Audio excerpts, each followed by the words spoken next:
Transfert d'énergie. Une transformation physique a lieu quand une espèce passe d'un état physique à un autre.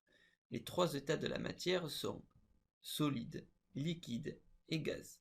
Entre ces trois états, il existe 6 changements d'état déjà étudiés au collège et dont les noms sont rappelés ici.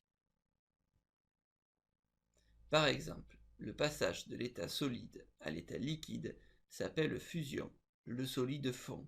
Le morceau de gallium dont la température de fusion est de 29 degrés Celsius fond dans la main. Étudions maintenant les effets thermiques liés à ces changements d'état.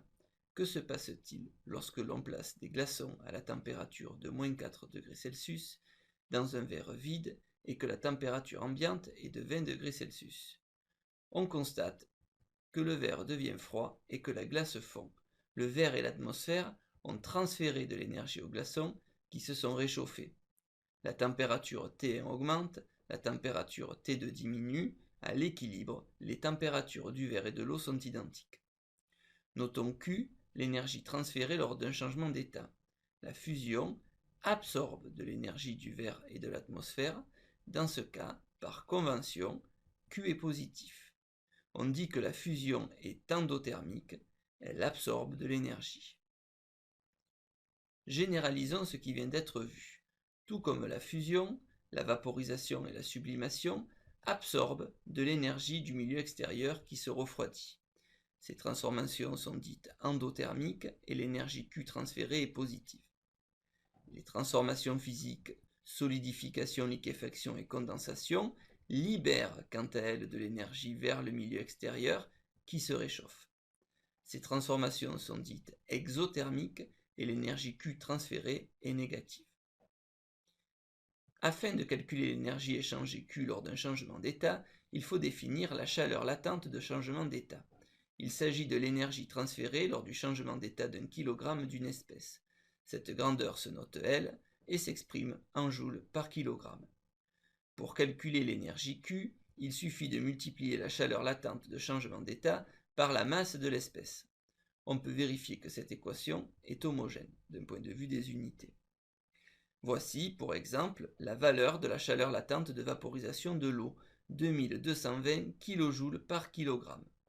Pour calculer la chaleur absorbée par la vaporisation de 2 kg d'eau, il suffit de multiplier L par 2 et on obtient Q égale 4440 kJ. Notons que Q est positif car la vaporisation est endothermique. Retenons donc qu'une transformation physique a lieu quand une espèce passe d'un état physique à un autre. Voici les trois états de la matière. Les transformations physiques fusion, vaporisation et sublimation absorbent de l'énergie du milieu extérieur qui se refroidit. Les transformations physiques solidification, liquéfaction et condensation cèdent de l'énergie au milieu extérieur qui se réchauffe.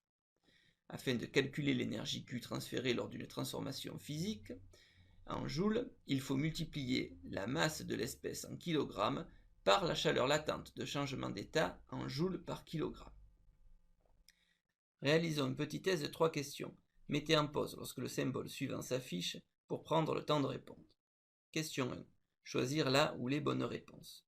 La vaporisation de la sueur sur la peau absorbe de l'énergie du milieu extérieur, libère de l'énergie vers le milieu extérieur, est une transformation endothermique. Les réponses justes sont les réponses A et C. Question 2. Choisir la ou les bonnes réponses. Considérons une transformation physique qui libère de l'énergie Q vers le milieu extérieur. Q est positif, Q est négatif, la transformation est endothermique. Seule la réponse B est juste, car la transformation qui cède de l'énergie au milieu extérieur est exothermique. Question 3. Choisir la bonne réponse. L'énergie Q mise en jeu lors de la transformation physique d'une masse M d'espèces s'écrit Q égale M fois L, Q égale M sur L, Q égale L sur M. La chaleur latente de changement d'état est l'énergie transférée lors du changement d'état d'un kilogramme d'une espèce. Donc Q égale M fois L. La réponse juste est la réponse A.